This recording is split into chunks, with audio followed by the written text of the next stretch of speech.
पैसा कौड़ी कपड़ा लत्ता। अब भैया गरीब रहा, भाई भौजाई दोनों रहना सामान गरीब रहा। भैया के खाए पिए के रहे तनी मनी फटाक गुड़वा ना आई ना नुगो आवता बिटोर भैया गरीब रहल। अब बहनिया भैया के ना पूछे, सबके बोलावे चलावे करे कौनो कार्य करे भैया के ना बोलो। गरीब हम हटा पाई तो हमारा अपमान हो जाये, हमारी हित ना तई हमें बड़े बड़े शहर सुबह आई है तो का हुई, भैया के ना बोलावे। तो एक दिन ओकर लड़की के बियाह पड़ गए बहनिया का। अब बहनिया सबके न्योता दे गाँव घर जे ओकरा लायक गाँव में बोलौलत। अब भैया भौजिया के न्योता ना दे ना बोलौलत। भैया अपने मेहरुरस का था हे हम जाती बहन के जवान हमारे तुलसी पत्थर लेके जाब। अब बहन के जाती बियाह कदी भौजाई हो भी करनी का करे जाए बात तो हर बहन बोलौले नाही न्योता देले नाही तोरे गईले का जरूरत ना है ना जाई कह तो नाही जाई कह तो ना जाई बहाना मार गई मेल गई ना पटाई गई ना कौनो बहाना कही कलम जाई जरूर। अब झोली एगो लेना कपड़ा फटा पहले चल देना झोली लेके कहना जौने में तुलसी पतर तब न लेके जा। अब का बा हमारे में जौना बाद 2-4 रुपया जौना हुई तब लेके जाई। अब गई ना बहन के हन। अब बहन ऊपर से और घुस जा उनके कहता आ सकते तू और तनी गई ना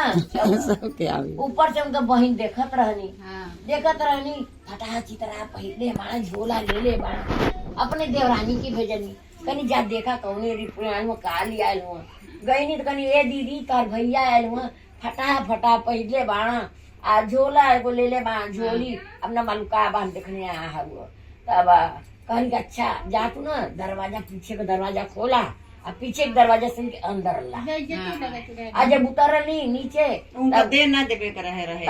ली आई अंदर। तब उनके एक घर में कहीं आ गई के बोलावला ये रुपया हमारे इतना मेहमान बंद कर देली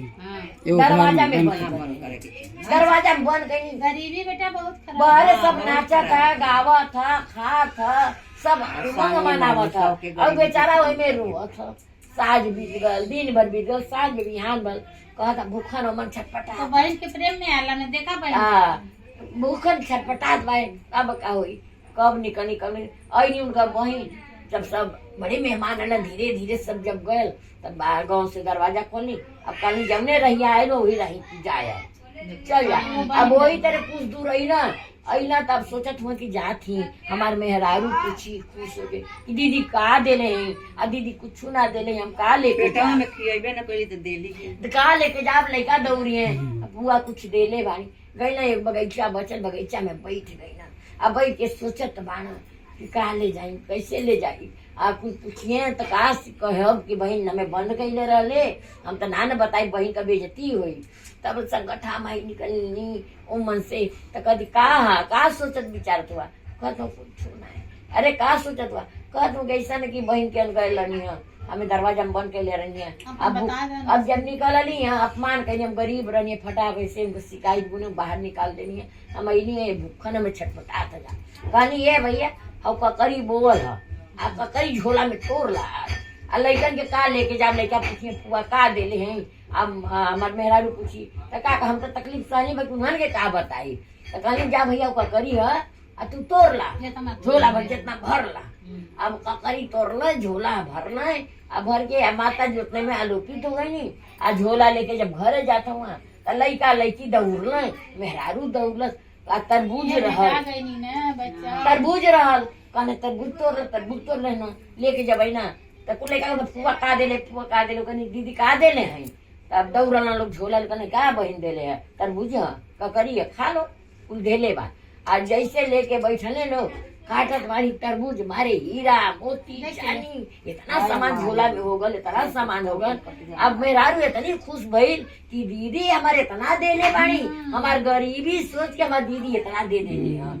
चला वही तो दीदी बहुत अच्छा गईला है चल गईला दीदी हमार तो गरीबी भूल गई है इतना दे देनी है। घर दुआर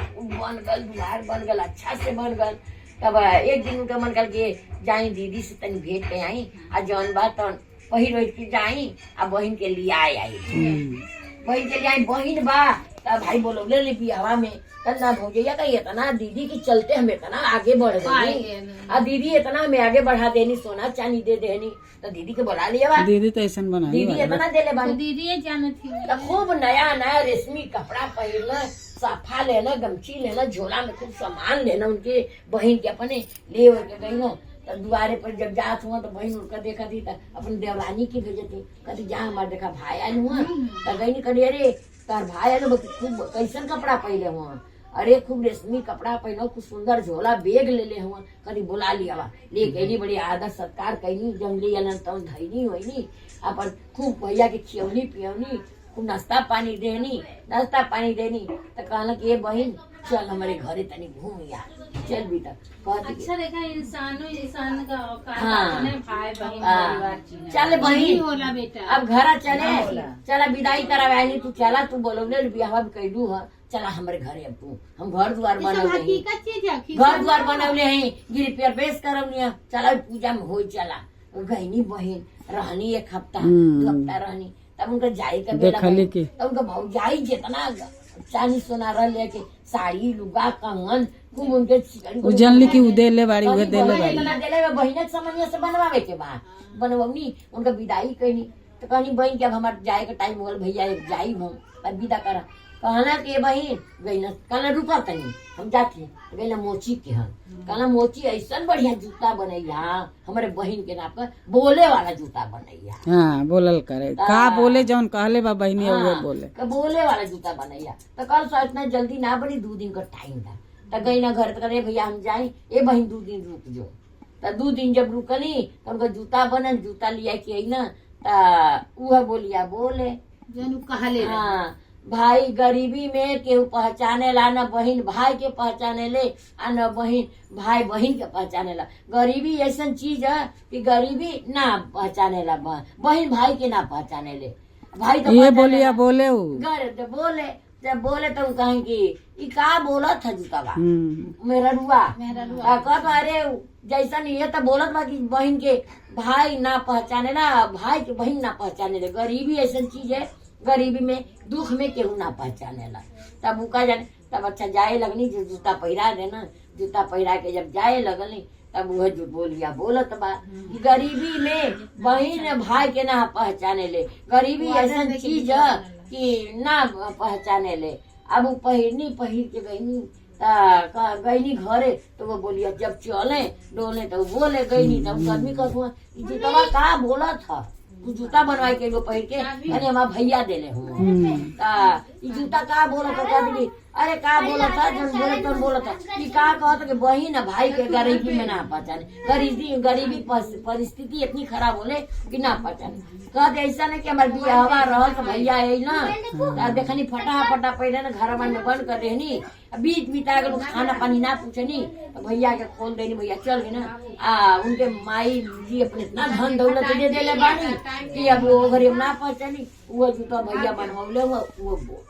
कह तो बहुत बड़ी यार गलती करी, गलती तो हो ही गई। अब भैया से जाके खूब माफी मांगनी, भैया आज के बाद गलती ना हुई। अब जैसे हमन का प्रेम इतना रही तब उनका बहन मेरा अब का गलती हुई, भैया तो तासे ऊपर हो गई ना, अब का गलती हुई है कि नहीं, उनका मैं कहा तो दे देली संकट आसानी में। देखा ये बोलत है बहन हमारा अपमान कैले रहे, आ ये कहत कि बहन पहचानलस ना भाई के, जाए दा जैसन कैले बाकी बहन है, अपमान तू मत करिया हमरे बहन का, बहन जैसे पहले रहे तैसे अब हमरे कहनी, बाकी तू अपमान मत करिया, बहने के चलते हमें इतना धन मिला न, बहन अपमान कैले ना मिला, तू उनके मान सम्मान और बहन को होता नहीं करिया। जय माँ बोला संकटा माता की जय, जैसे उनके दिली सबके दे, संकटा माता सबके दे, सबके झोली भरा हे माँ।